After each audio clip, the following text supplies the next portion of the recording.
Good morning, York University students, parents, and friends. On behalf of York University students, parents, and friends, on behalf of York University, I'd like to warmly welcome you all to today's presentation, Money for You, Financing Your 2020-2021 Academic Year. My name is Jillian Young-Do, and I'd like to warmly welcome you to today's presentation. I'm the Director of Student Financial Services, and with me today is my fabulous team of Student Financial Services managers. With me is Karen Warner, the Manager of Scholarships and Bursaries.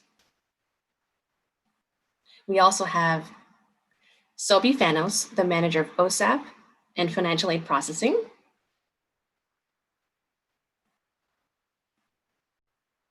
And as well, we have Mara Farina, the Manager of Student Accounts. Today's webinar will be recorded for future playback, live streamed on YouTube, and will be posted to the Student Financial Services webpage. This will enable you to access the webinar at any point in the future, should you wish to revisit the content of today's presentation. We'll be also, this presentation is also, during today's presentation, my team and I will also be introducing you to the various resources that exist at York to finance your university education. All of the resources that will be discussed in today's presentation are more thoroughly detailed on the webpage. At the bottom of your screens, you should see a Q&A button. Feel free to insert your general Q&A questions at any point during the presentation. And at the end of the presentation, we'll be selecting a few of these Q&As questions, and then our manager team will be responding to your questions. If for whatever reason we don't get to your question, we will be responding to your question in the form of posting all of the Q&As on our website with all of the responses so that everyone can benefit from the questions that were asked today. Please remember to have your question as general as possible because they will be posted for everyone's viewing later on.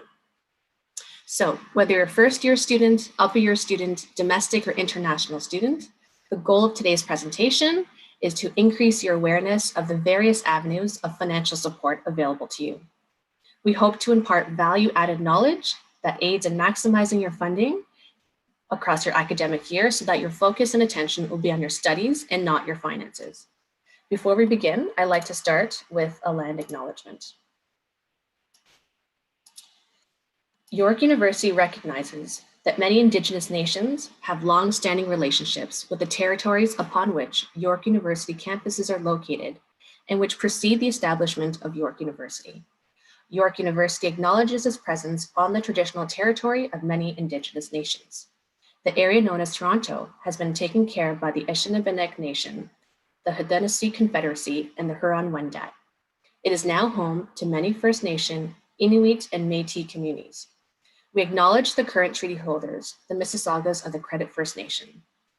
This territory is subject of the Dish with One Spoon, Wampum Belt Covenant, an agreement to peaceably share and care for the Great Lakes region.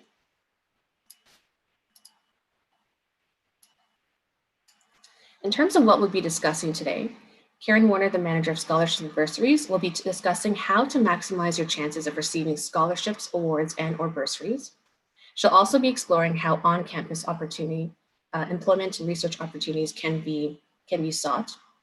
As well, the Manager of Sobi Fanos, the Manager of OSAP and Financial Aid, will be sharing how you can avail yourself to external financial aid, OSAP, BSWD, which is the bursaries for students with disabilities, out-of-province aid, and US loans. And the Manager of Student Accounts, Mara Farina, will be sharing how you can understand your financial account as a York University student to know what your financial accountability is. All of this ties into everything that we do. So at Student Financial Services, the whole reason for why we exist is to advance the academic pursuits of prospective and current students by fostering financial accountability and maximizing financial resources across all the stages of your student life cycle so that you can complete your degree with little or no student debt. So that we can understand who is in the audience today, we are going to launch a poll. Typically we have this session in person at the Bennett Center on the first floor, where you have the benefit of turning to your left and to your right to see who is present in the meeting. Since we're doing it virtually, I thought we'd launch a virtual poll to see who is in the meeting room with us so we can get a sense of who everyone is. I'll just give a few more minutes for folks to populate the poll.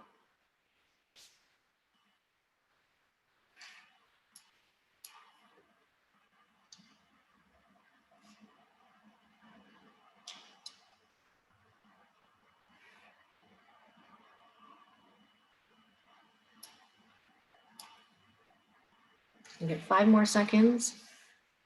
I see the majority have voted, 81% have voted. Okay, I'm going to share the results.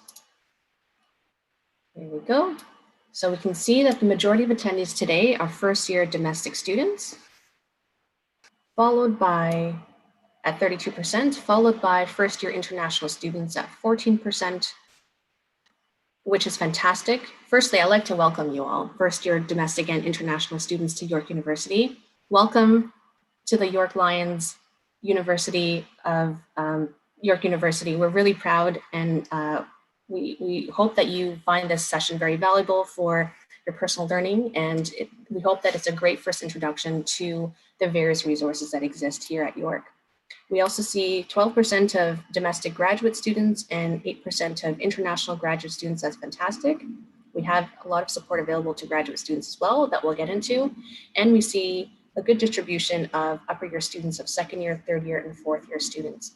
Welcome to the session. Thank you for participating. I know it's a busy year. You know what to expect as upper year students, and yet you're here participating on a Friday of the first year of your academic year. And we congratulate you on taking your finances so seriously. So thank you very much for attending.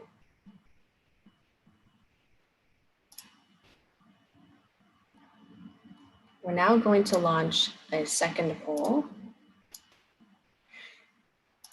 If you can please describe your level of awareness of the various sources of financial support available to you to fund your university studies. So how aware are you of the various sources of financial support that's available to you? Would you say you're very aware, somewhat aware, not sure, or not very aware? I'll just give a few more seconds for voting.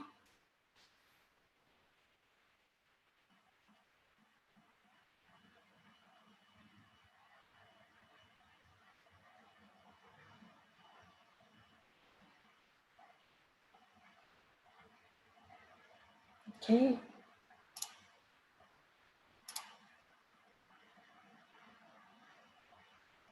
So these are the results of the poll. So we see the majority of individuals have highlighted that they're somewhat aware, which is great. It's great that you're somewhat aware of what resources exist, and we hope that today's presentation will fill in the gaps for you. Some have indicated not sure, and some have indicated not very aware. And that's also fantastic. We're really glad that you're here today with us, and we hope that we can impart some knowledge. And remember, today's presentation is like the tip of the iceberg. We're really highlighting that there is an iceberg in front of you in terms of look at all the various avenues of financial support that you can dive into. And if you dive into our website, you can find out more information about how you can access those resources.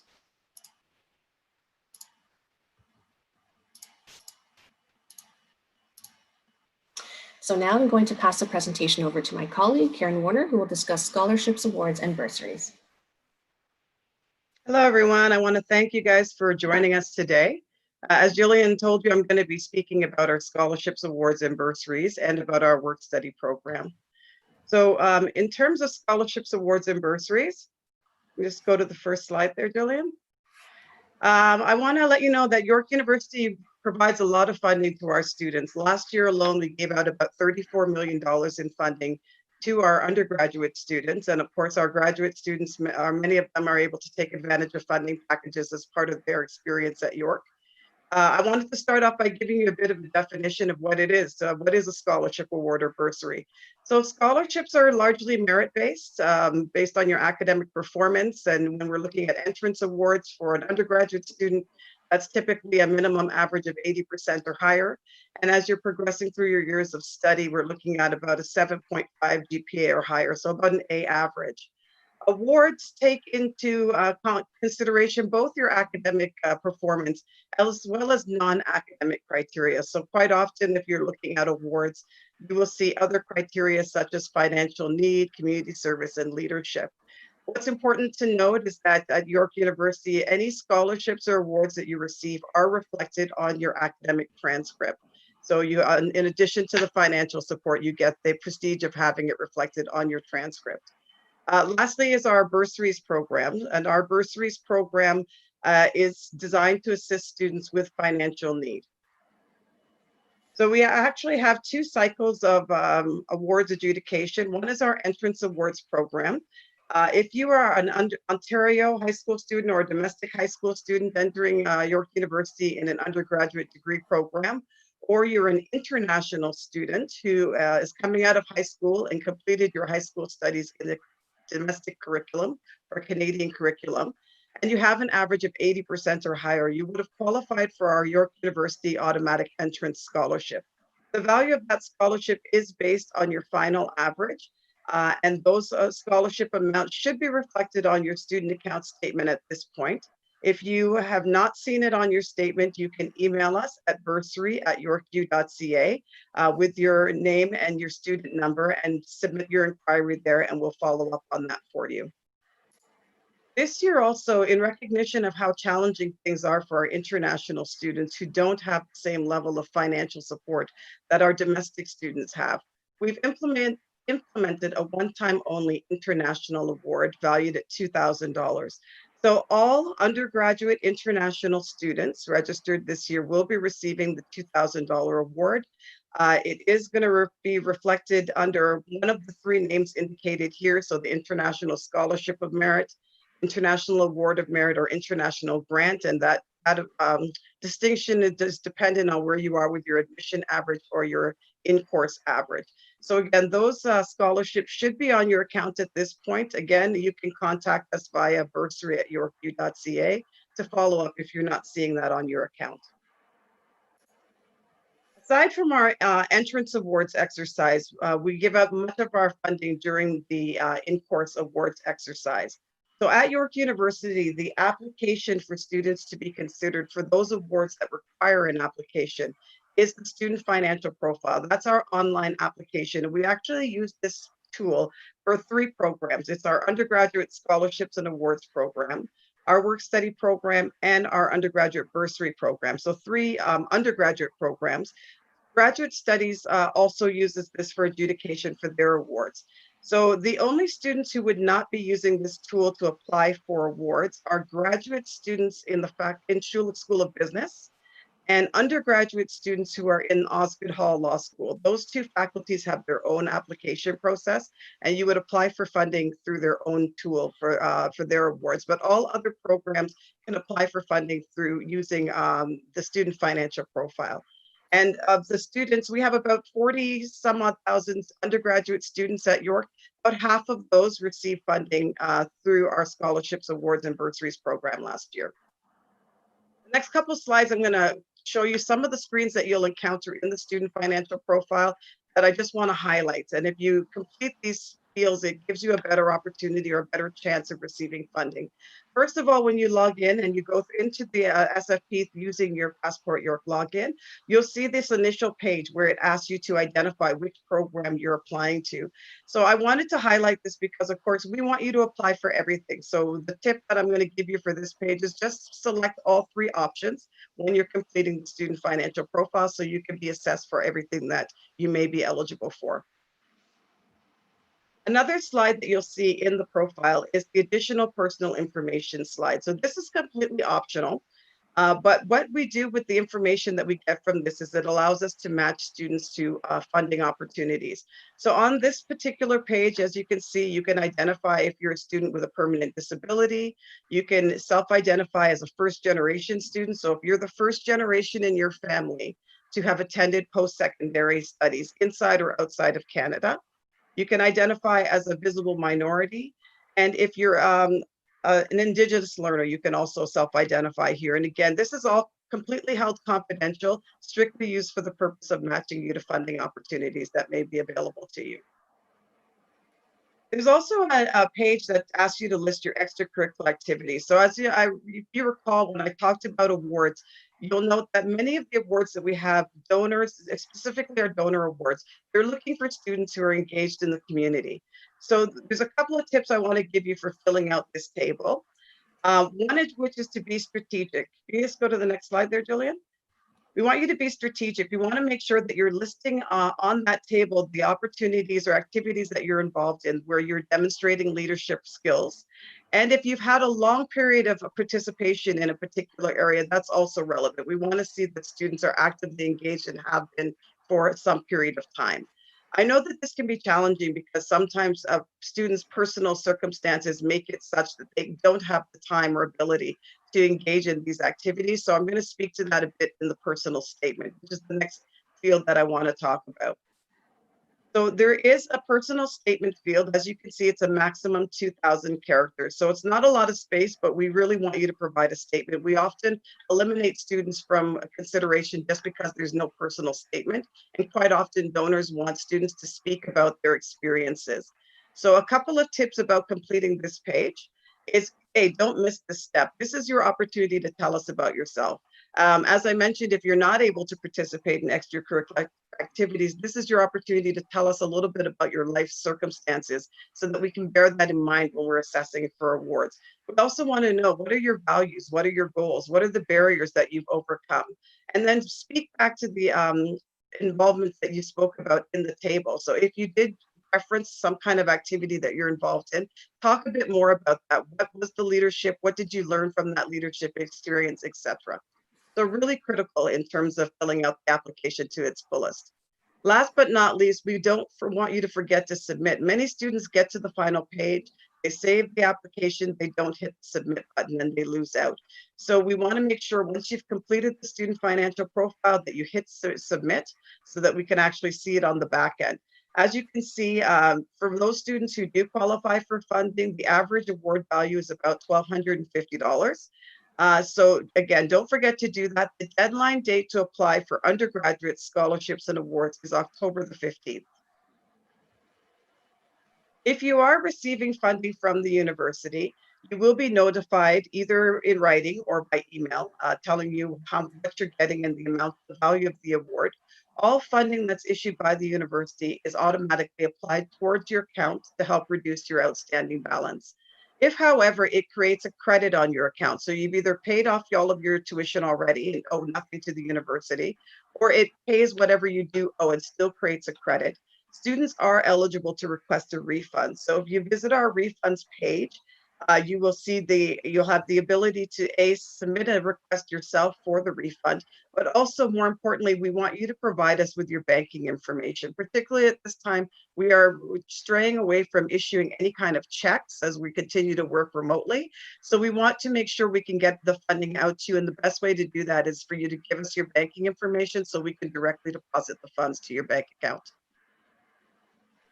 Lastly, if you're an OSAP student, you're receiving any kind of funding from the university, I want you to talk a little bit about the reporting. So for our undergraduate students, we report any funding you get from York to the ministry. So we do not want you to report that funding yourself. If you report it, we will also report it, and then it will appear as if you have higher resources than you actually have.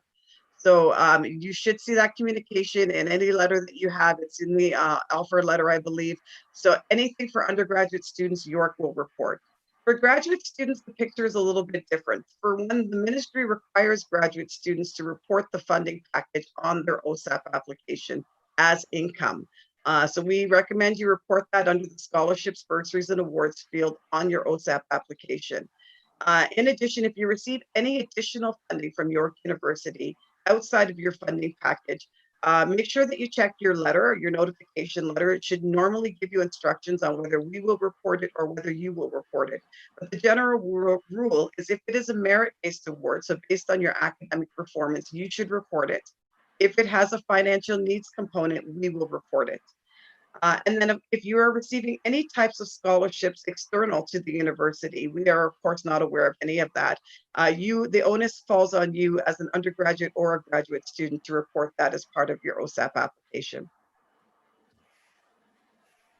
So the other thing I want to talk to you about is external scholarships. We know that there's many external scholarship options available to students. And I hear quite often in my circle of colleagues about opportunities that are missed where they simply don't have the application pool. So we want to encourage students to take advantage of every opportunity that's available to them, both within the university and outside. You can see there's some information here about international scholarships, and for our students with disabilities, there are external opportunities for them also to receive some funding through these external programs. Okay, so we're going to move now into the work study program. So York University offers a robust part-time employment program for our undergraduate students. So that's the key thing I want to make clear there. Just go to the next slide there, Jillian. The work study program is strictly for undergraduate students. So we offer over the fall, winter, and summer sessions approximately 1,700 opportunities available under 3 programs. So one is our research at York. So undergraduate students have the opportunity to engage in a research experience with a faculty member working on their project. We have LEAP, Leadership Engagement and Ambassadorship Program. So those student leaders, those students who are engaged in activities where they're providing support and mentorship, advising to their other students, those are our LEAP positions. And then we have our general work study. So these are administrative roles, typically where you're supporting our faculties and departments with the work that they're doing.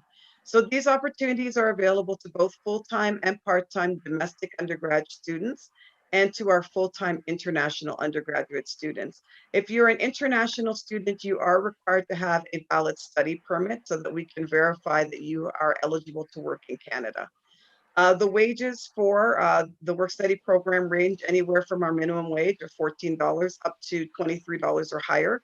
And the time commitment is about 10 to 15 hours a week. So we really want to make sure that our students are focusing on their academics. And typically what you would do is let your department know what your class timetable is, and they'll work your work hours around that. So as you can see from my little did you know, there are many of the staff at York University, including myself, are not only York alumni, but participated in the work study program as students, and that kind of helped and shaped where we went with our careers after graduation. So with the work study program, there are 2 things that you need to do to apply. One is to complete the student financial profile. And we're really just using the profile to assess your course load to make sure that you meet the thresholds for full-time or part-time status.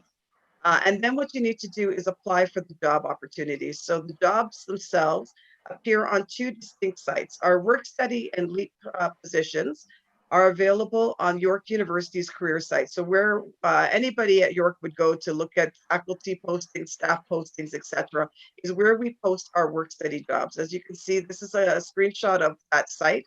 And you go into the affiliation and select work study LEAP or work study general. And from there, it'll lead you to a page which will show what the job opportunities are that are available to you. Can you just go to the next slide there, Jillian? So what you're going to need to do on this site is go in here, create a profile. You'll be able to upload your resume and your cover letter. Then you do your search of the opportunities that are available and link your resume and cover letter to that. And then you'll be contacted by the hiring unit if they're interested in moving forward with an interview, etc. Our research opportunities, Becoming You. Students who are participating in the work study and LEAP program also participate in Becoming You. And Becoming You is really a program that's about self-reflection and getting you to understand the skills that you're developing through the work that you're doing and being able to articulate those skills, and also helping you define what skills you want to develop. So this allows our hiring managers to work with you, to support you as you work towards achieving this level of skills that you want to get to. So it's largely a self-driven process. You will be supported, as I say, through your supervisors or mentors. They'll be checking in with you to ensure that you're moving towards the goals that you're setting and that you're getting opportunities to develop the skills that you've identified you want to work on. For our research opportunities, these jobs are available for students to view on the Career Center site, and I really want to promote the Career Center. The Career Center is a wonderful tool for undergraduate students. It will help you with your resume, your cover letter, your interview skills, all of those things. On the Career Center site, you can see it gives you a list of opportunities, full-time, part-time, on campus, a variety of different work opportunities for students. and research at York is one of those opportunities. So again, similar to the other site, you'll go to the Career Center site, create a profile, and then you'll have access to be able to select the different job opportunities. So when you select Ray, again, you'll see a list of the different opportunities that are available. When you click on any one of these, it'll give you information about what the research project is and what exactly you would be doing in relation to that, and information on how to apply for the jobs. So I'm going to hand off the presentation now to my colleague, Financial Aid Office. He'll talk about OSAP and other government financial aid programs.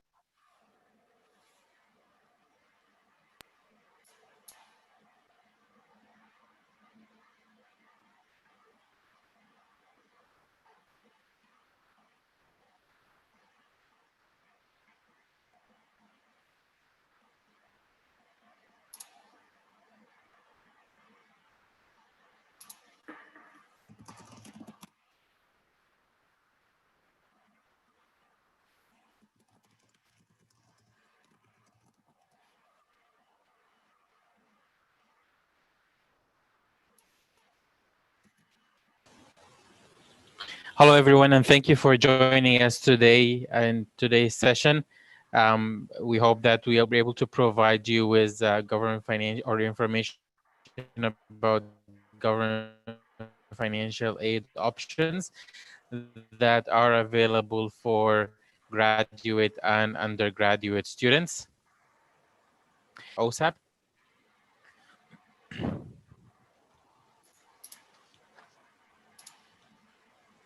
So what is OSAP and who is eligible? OSAP is an integrated loan in the sense that it includes funding from the federal and the provincial government. To apply for OSAP, you need to be a Canadian citizen, a permanent resident, or a protected refugee. OSAP is available for Ontario students or Ontario residents. You need to have a financial need as well to qualify. When you apply for OSAP, they will look at your financial resources and determine if you have a financial need. For students joining us from another province in Canada, for example, if you're joining us from Alberta or British Columbia or any other province, each of these provinces has its own government financial aid program. We will talk briefly about that later in today's presentation. When you apply for OSAP, did you know that you can select to take grant funding only and decline your loan? So if you have any concerns about taking loans through OSAP, you have the option to select, I would like to receive grant funding only. So keep that in mind and consider applying for OSAP, whether you are a graduate or an undergraduate student. In the next slide, we will talk more about how OSAP is calculated. It's a very general question. OSAP looks at your cost of education, such as tuition, your books and equipments, childcare if you're paying for that. They also look at your own financial resources, such as your income, your assets. If you are a dependent student, they look at your parents' financial resources. And if you're married, they look at your spousal income and assets. They then look at your financial need based on how much your cost of education is and your resources. And based on your financial need, they assess you for an amount of grants and loans. Once you apply for OSAP, 5 days after, you should be able to receive an assessment to tell you how much you will qualify for in terms of grants and loans. How to apply for OSAP? By now, many of you would have already applied for OSAP. And if you haven't applied yet, that's not a problem. You still have some time or enough time to apply. So make sure that you submit your application. You can go to ontario.ca/OSAP to apply for OSAP. If you already have an account, you'll be using your same account to submit a new OSAP application. Each application is study period specific in the sense that as you go into a new study period, you have to reapply every time. If you are a first-time applicant, you'll be required to submit your Master Student Financial Assistant Agreement, the MSFAA. That's one of the required documents that will be listed through your OSAP account. You'll also notice that you have some signature pages that you need to print, sign, and upload. You'll be able to see a list of complete required documents that you have to upload through your OSAP account. Continue to monitor your OSAP application throughout your study period. you might receive messages or requests for information. So it is very important to frequently check your OSAP status and your message center. The school will complete confirmations of enrollment about 10 days before the study period start date. By now, most confirmations of enrollment have been completed. If your OSAP confirmation of enrollment has not been completed yet, ensure that if you are a first-year student, you have paid your registration fees and that you are registered active. You also need to ensure that you are enrolled in enough credits for the study period that you are enrolled in. So if you applied for OSAP for the study period September to April, then make sure that you are enrolled in your fall courses and your winter courses, and that the course load percentage indicated on your OSAP application is matching with the actual course load that you are enrolled in. We strongly recommend for students to upload their documents through their OSAP web account. It is the best way to submit documents, especially during this time as we have very limited access to the campus and to documents mailed at the campus. On this slide, we will share some very few important points about OSAP. There's a lot of important information, but these are a summary of very good points to remember and keep in mind. Keep in mind that there are no payments and no interest on your loans as long as you are a full-time student and applying for OSAP or continuation of interest-free status. So if you are studying and in full-time course load, there is no interest added onto your loan.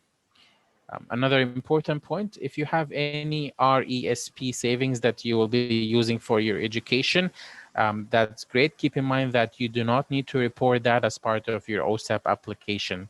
So as part of your OSAP applications, you have to report your assets and your income. But if you have any RESP, you should not report that. The good thing is that it has no implication on your OSAP assessment, no matter how much you have in RESP savings. Another important point is that you can earn up to 5,600 per term without that having impact on your OSAP assessment. So if you would like to work, whether part-time or full-time, if you're making 5,600 per term, I mean during the full term, if you're applying for OSAP for the study period September to April, that will be 11,200 for the 2 terms. So if you're making less than 11,200 for the 2 terms, you do not need to report your income and there is no impact on your OSAP assessment. If you are making more than 11,200 for 2 terms, then you have to report your income on your OSAP application. It may impact your OSAP assessment, but I always tell to students it's okay because it just means that you are making enough income. The income you make will be more than what OSAP may reduce from you. So for example, if you make 20,000 while you are studying, OSAP might adjust your funding and reduce it slightly, but the amount you will lose from OSAP is less than the amount you will make in income. So as long as you can balance work and school, you can work, and it's also important to make sure that you report your income. Another important point to keep in mind is that your OSAP grants may be converted to a loan. So while grants are initially money that you do not need to pay back, keep in mind that you might be required to repay your grants. You can search the OSAP website for information about what kind of circumstances may lead your grants to be converted to a loan. That's very important. One of the most common examples is if the student or their parent, if applicable, or spouse does not file taxes. So it's important to file taxes to make sure that the government is able to check your income. If they're not able to check on the income reported through your OSAP application, your grants may be converted to a loan.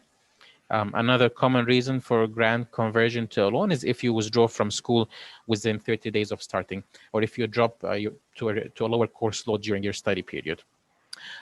Obviously, if you're taking an OSAP loan, you might be thinking about repayment and how will I pay that back, and what if there is a period of time that I'm not able to pay. OSAP is the best type of loan in the sense that they offer the repayment assistance plan, or RAP. Did you know that if you apply for RAP, if you're making little or no income, they can hold your payments and interest for a renewable period of 6 months. So for example, if when you leave school and you're in repayment, you can apply for RAP, and if you're not making enough income, you will qualify for no interest and no payments. Until you start working and making enough income, at that point, you will obviously be required to start making your OSAP payments.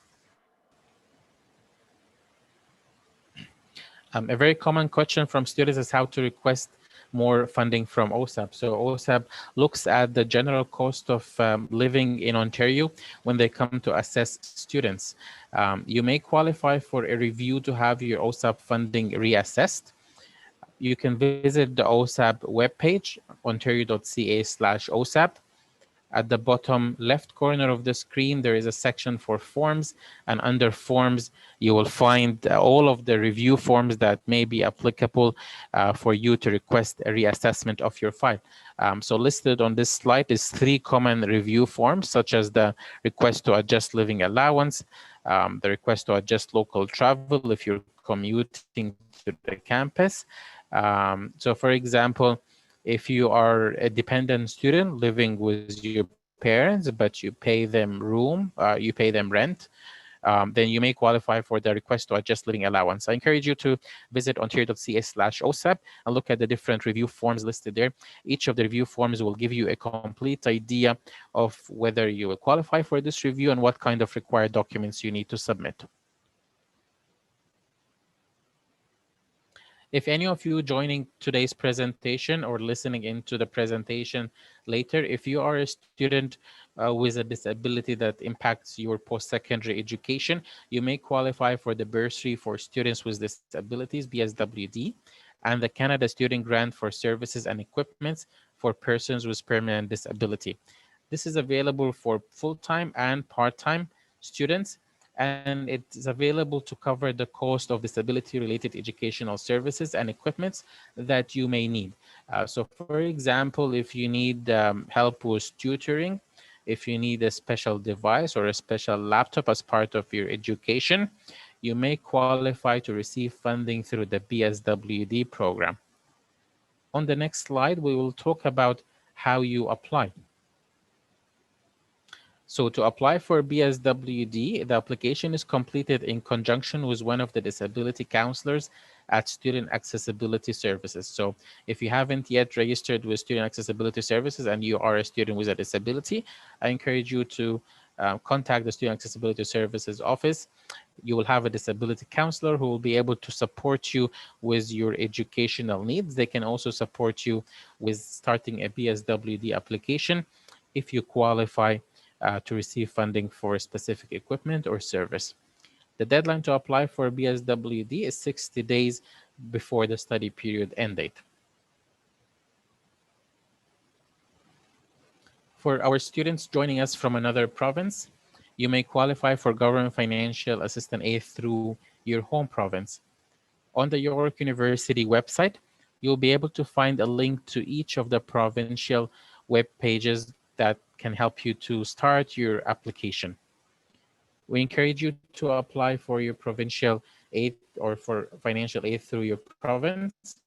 York University will be confirming registration and will be administering the disbursement of your funding for each of the province or for all the provinces that you may be coming from.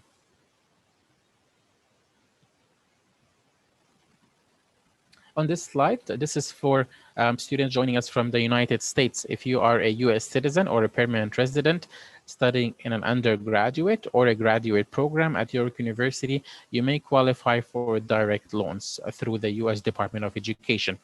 Normally, if you are taking online courses, you will not qualify for funding through FAFSA or funding through the US Department of Education.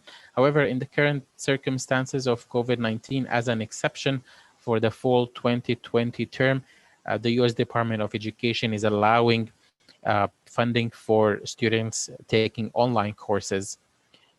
It remains unknown whether funding will be approved for winter 2021. That depends on the situation in the country with regards to impact of COVID-19. However, I encourage you to continue checking our website for updates on that. The good thing is that for now, you can qualify for funding for the full 2020 terms. There's also the private loans, which is available for US citizens through Sallie Mae. So Sallie Mae provides funding for US citizens. It is credit-based, so they do look at the student's credit. And so in some cases, they may ask for a co-signer. This concludes the presentation that I had for you today. I'll hand over the presentation to Julian for the next poll. Thank you. Thank you, Sobi. Thank you, Karen. Students and parents and friends, I hope you guys found that aspect of the presentation helpful.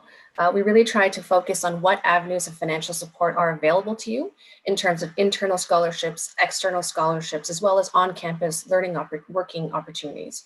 Like Karen mentioned, there's work study, research, and leadership opportunities. And like Karen mentioned, they're fabulous opportunities in terms of them really working around your academic schedule to accommodate your learning, while also focusing on your learning and development. So I'd encourage you all to explore those opportunities as well. And as well as Sobi had mentioned, the OSAP opportunities is something that you may want to consider, especially if you haven't yet applied. As Sobi mentioned, there is also the grant-only portion. So if you do not feel comfortable taking the loan, and some students don't for various reasons, you can also, like Sobi mentioned, just take the grant.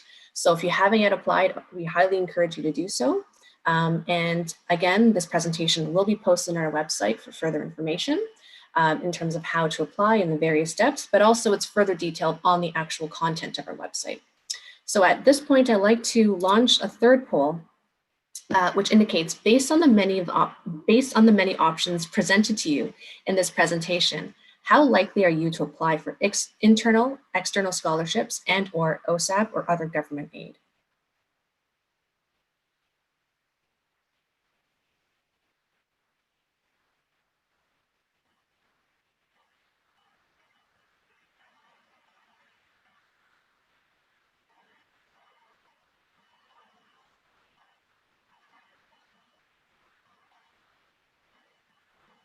I'll just give a few more seconds for the polling to complete. And again, the options are likely, not likely because I've already done so, or not likely because I'm not interested.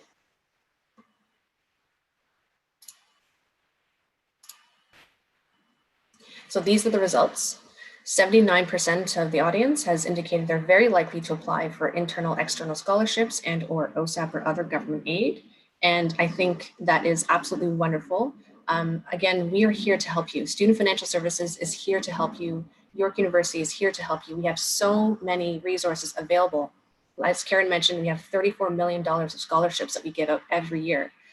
So we encourage you all to fill out the SFP, apply for these resources that are just sitting there waiting for us to give to you to help support your academic studies. The 17% of individuals have indicated not likely, have already done so. That is wonderful. We highly applaud you for being, I guess, so to speak, ahead of the game in terms of having already applied for OSAP. That's truly wonderful. And 4% of the population have indicated that they're not likely, they're not interested to apply for scholarships or government aid. For those who have indicated they're not interested in applying for scholarships, I'd perhaps like to challenge you to perhaps reconsider that. There's a lot of support that's available to you, and to the extent that we can decrease the amount of tuition that you have to pay through free money, why not take it, right? So hopefully we can change your mind with respect to that. But again, we'd like to thank you for attending today's presentation. I'm going to now hand over the presentation to my colleague, Mara Farina, who will be discussing more about your financial accountability as a York University student. She's going to be going over aspects of what you are accountable for every month as a York University student. Whether you're first year student or upper year student, this is vital information for you to know. Thank you, Jillian.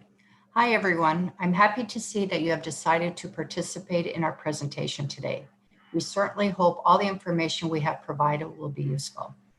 I will be going through the student account statement in detail, so you will be able to understand it when you log in using your Passport York account login. If you have a credit card and receive monthly statements, then this may seem familiar, as our statements are presented in a similar way. This application has two options for you to choose from.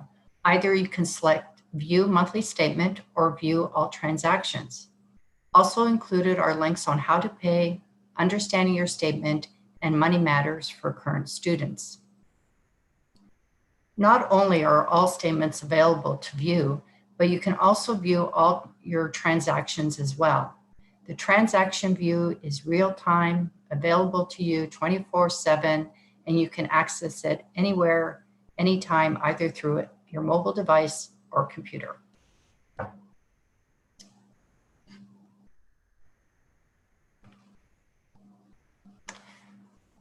So the transaction view, when you select View All Transactions, you will see a similar detailed list of transactions that relates to your specific situation. This page shows the date of the transaction, type of action, such as when you added or dropped a course, whether it's a payment, a bursary, or any other charges such as resident fees, health and dental fees, or telecommunication fees if you are living on campus. The column labeled Description provides a detailed explanation of the action. Example. For this illustration, the course code contains the faculty, the subject, course number, term, and academic year for each transaction. Based on the example provided, the first item displayed shows the student on April the 20th, 2020, added AP SOWK 2020, 3 credits, S20, S2.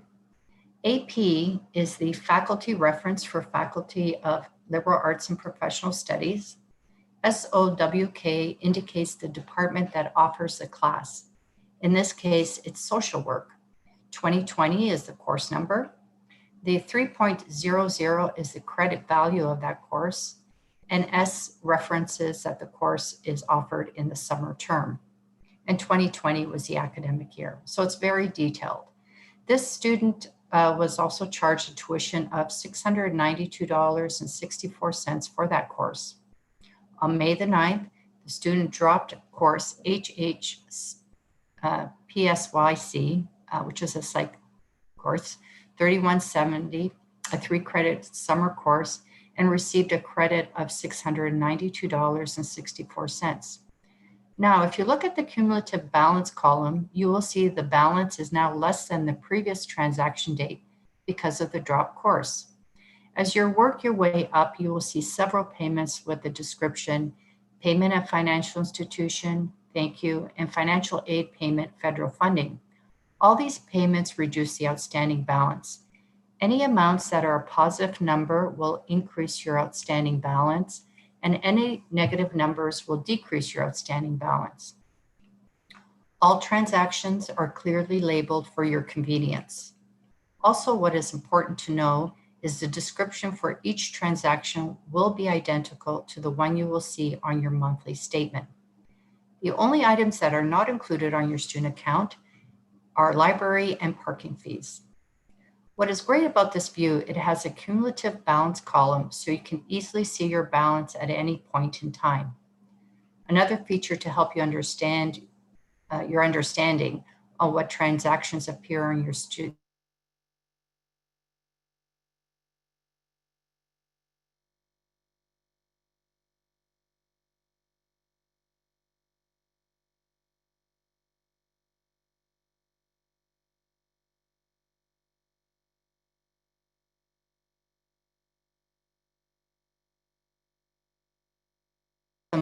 you can select any one of the statements for complete details. Jillian, next slide, please. Thank you. Statements are usually issued on the 18th of each month and will include transactions that have occurred since the last statement date. You will receive an email notification to your preferred email address when statements are ready to view. We do not mail statements. Next slide, please, Jillian. Thank you. So included in the statements are several terms which are used to summarize your account. I will provide more details as we go through. So you will see a previous statement date. This is the date your last statement was issued, which in this case was July 17, 2020.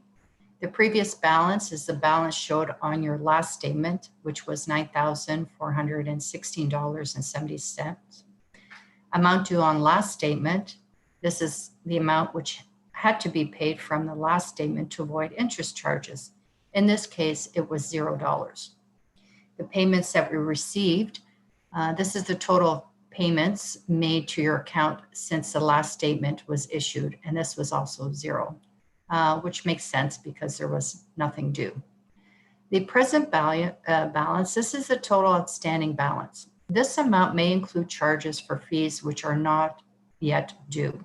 For example, these may be courses that begin in the next term, such as your winter courses, and it also could include residence fees if you live in residence for the winter portion as well. The balance in this case is $8,179.10, which matches the new balance on the last line under description as well. For this presentation only, I have circled in red the minimum payment due and this month, in red the minimum payment due this month and payment due by date. I wanted to highlight this information because it is important for you to review so you know that the balance that is due and when it's due. If you want to avoid being charged interest, I would encourage you to pay by the due date. Any activity that takes place after a statement is generated will be reflected on the following month's statement. When making a payment, the easiest and the preferred method is through online or telephone banking. All you must do is set up a bill payment through your personal bank by selecting York University as the payee and your student number as the account number. Mandatory for first academic session is the $150 registration deposit, which is due within 15 days when you enrolled in courses. Typically, the registration deposit is $300, but to better support our students during this time, we lowered it to $150. It was initially $300. The deposit confirms your registration at York University and unlocks services you will need to prepare for the start of classes and continue through your courses. It also allows you to request a letter, for example, if you require one for RESPs or for international students who are applying for a visa for immigration purposes. It also allows you to access eClass to access your online coursework. And it also allows you to, for our financial aid department, to release your OSAP funding. This is a one-time payment and it is not an extra charge. The payment will be reflected on your student account, reducing your outstanding balance. Also, if you have family or friends that belong to Airplane Miles, they may be interested in converting some of their points through their loyalty program to help pay for your education. We have also partnered with two service providers, CIBC International Student Pay and WU Global Pay for students, to make it easy for you or family members or anyone else who wants to make an international payment towards your student account. There are several different options available, such as WeChat Pay, China Pay, credit card, Union Pay, Thomas Cook India, bank wires, and other options depending on where the payments are coming from. When making payments, ensure you only send funds to cover your outstanding balance on your student account. Both providers give you the ability to track the payment. They both have competitive rates, and I would encourage you to compare the two for the best exchange rates. Refund tables have different timelines that academic deadline dates. The university wants to support you by giving you time to decide if you want to remain in the course or courses you have enrolled in prior to the start of the session. We have set up the refund tables in such a way that the quicker you decide to drop or exchange a course, then the less we withhold fees. The longer you wait to decide if you're going to drop a course, then there may be more of a financial impact, as the refund table increases the percentage withheld over a longer period. We want to encourage minimum financial impact, and by dropping sooner rather than later, as other students may also be waiting to enroll in those courses. So it's very important to get familiar with these tables because of the financial impact. Again, I want to stress that these tables are different from the academic deadlines. So please review them and get familiar with them. YFS Health and Dental Plan. We realize there is a cost associated with this benefit. However, it is mandatory because we want to ensure our students are taken care of in the event you require some medical or dental health care. The plan is provided by York Federation of Students. I would encourage everyone to review the benefit booklet for complete details. If you have your insurance through your parents or perhaps private insurance, you have the option to opt out by October 16th. So again, please go through the YFS healthcare website for complete details. Thank you again for giving me the opportunity to speak to you on this subject matter. Thank you. Thank you, Mara. So students, I hope you found that presentation to be helpful. On this slide, we have summarized the most important dates that have been mentioned from the scholarships and work study section of the presentation, the OSAP section, and the student account section. I am cognizant of time, but I would just really highlight that the deadline for the SFP for scholarships and awards is October 15th. So you do have time to still apply for scholarships and awards, as well as the work study. That doesn't expire until February 19th. So please feel free to check out the opportunities that exist for work study and rate. Again, as Sobi had mentioned, OSAP, it's not too late to apply for OSAP, so please feel free to apply. And again, you can accept just the grant portion if you wish, if you don't want to take the loan portion. So there is time to get more funding to you to finance your education for this year. In the interest of time, I want to also take some Q&As.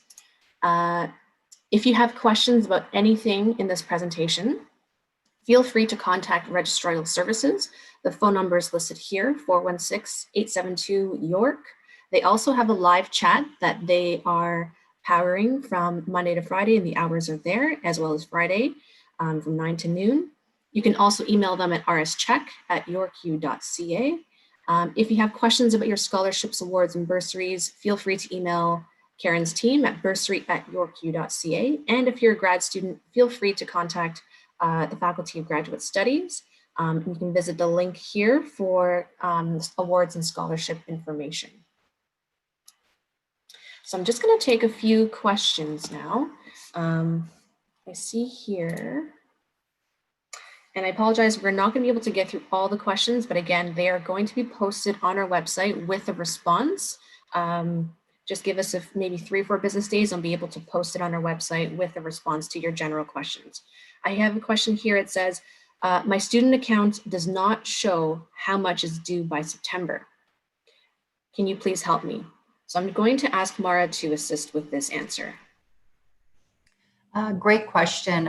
Typically, it's not reflected on the statement because perhaps the transaction happened after the statement run date.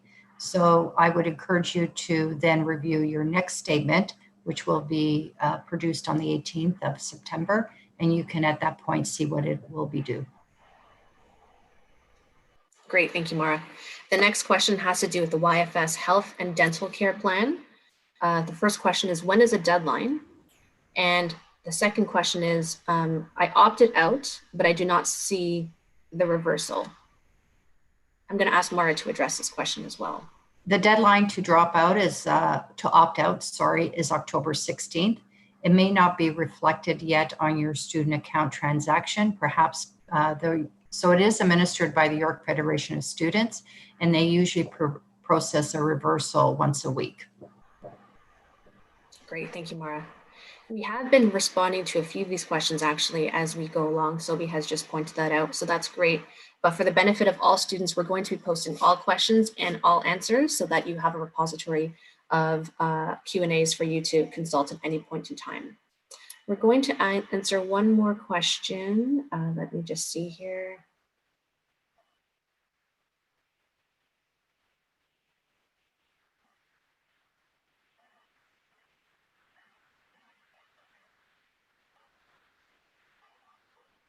And again, the link to the resources will be posted online.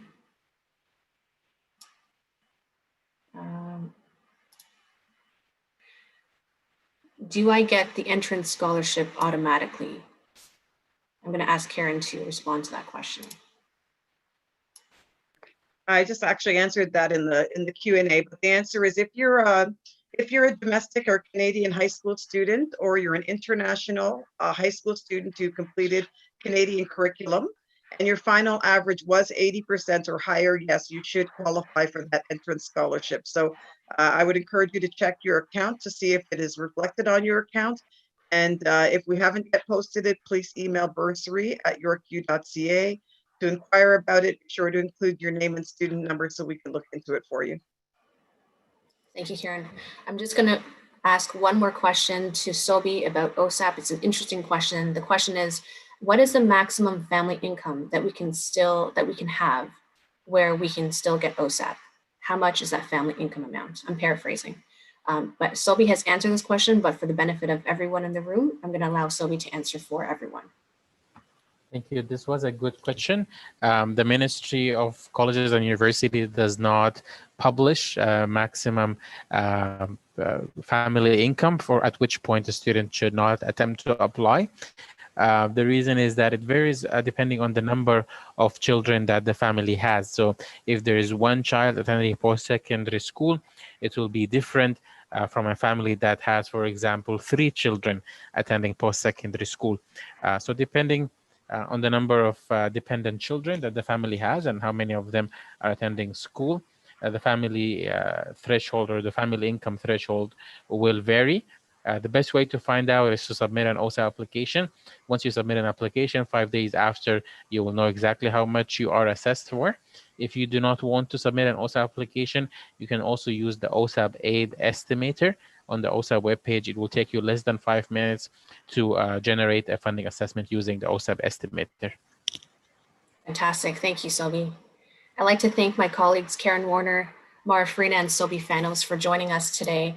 And I'd like to thank all of you, students, parents, and friends. Thank you so much for joining us in today's presentation. We sincerely hope you found it helpful to impart some knowledge in terms of what avenues of financial support are available to you to fund your 2020-2021 academic year. We really hope that you consult the website for a lot more further information about everything that we've mentioned here today. And if you have questions, you can contact Registrar Services, as I mentioned earlier in my presentation. And again, to all first-year students, welcome to York. To all upper-year students, welcome back to York. And we wish you all the best. This is the first week of the academic year, and we wish you all the best for the upcoming year. Thank you, everyone. Take care.